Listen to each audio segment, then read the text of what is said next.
So NASCAR released their penalty report yesterday. Among those stuff, the 50 to 31 because of loose wheels, 4 race suspension to the crew chief.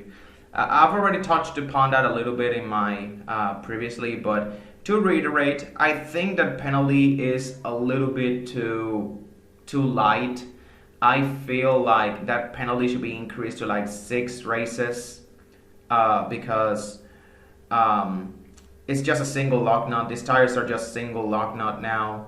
So if the lock nut is not secure, then the tire completely falls off the car. So I feel that that penalty should be harsher in my opinion. But that's not even the main thing that really caught my surprise. What really caught my surprise, however, is the Penske RFK. No penalties were handed out to them. And I think I know why, or I think I understand the thought process. I mean, I do not agree with it because I kind of felt that with the illegal modifications to the wheels and stuff like that, my impression was that Penske, RFK, they went against the rules and that NASCAR would penalize them of some sort, but I guess NASCAR doesn't think of it that way. And Bob Pockras here, I have the tweet here from Bob Pockras. He says, NASCAR met with the next-gen suppliers and several race teams this week to discuss wheel specifications. Following that discussion, NASCAR made small adjustments to the rulebook, to increase the upper tolerance on pin and pilot boards for next week's race at Fontana. NASCAR also sent several rule revisions today. Among them is this rule, is the rule of holes, stud, and pin locations may be tapped and or rimmed to return them to their original nominal size. And of course, Bob Pockras also stated that his guess is that Penske RFK were attempting to return the holes to their original nominal size, and because of that, NASCAR saw that they were trying to restore the wheels to like their original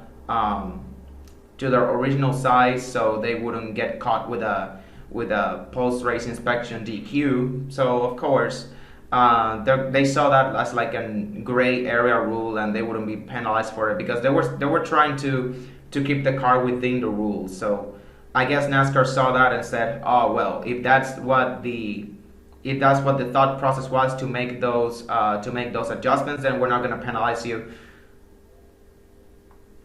And because of that, I'm starting to think that I think NASCAR made the right choice, as contrarian as I may sound, but again, we have to remember this: the next gen car is still a new car, a non-known quantity, and this is not the first time we are going to see this of teams usually making quote unquote illegal adjustments when it turns out that they're just trying to make the car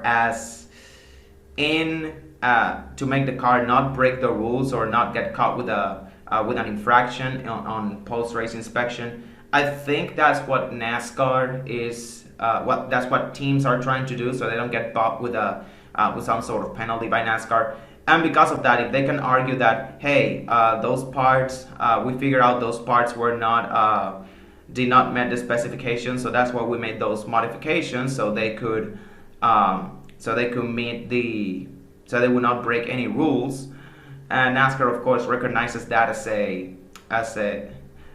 an honest attempt at not breaking the rules. So, of course, they let it slide, and they even added a rule to that. Yeah, this is not the first time we're not going to see this. Again, the next gen car is a new car. Teams are still, both teams and drivers, and even NASCAR, they're still figuring it out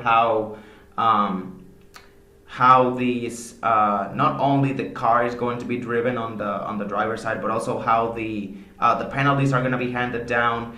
And of course, I figured either Penske RFK gets penalized or they don't, and NASCAR adds a new rule to the rule book, so nobody as part of a precedent, of course, because Penske and RFK, they set a precedent. Like this incident right here, the confiscation of the wheels, no penalty was handed down, and it ended up creating a precedent so that nobody else will be caught with the same.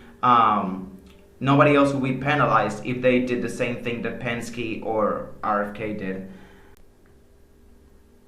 And for those of you people saying, oh, this is another example of NASCAR screwing over the smaller teams and protecting the bigger teams. They did nothing to the bigger teams this time. Bro, the loose wheel penalty has been in NASCAR, in the NASCAR rulebook, since before the next gen car was even thought of. Look back at 2017, Kyle Busch at Dover.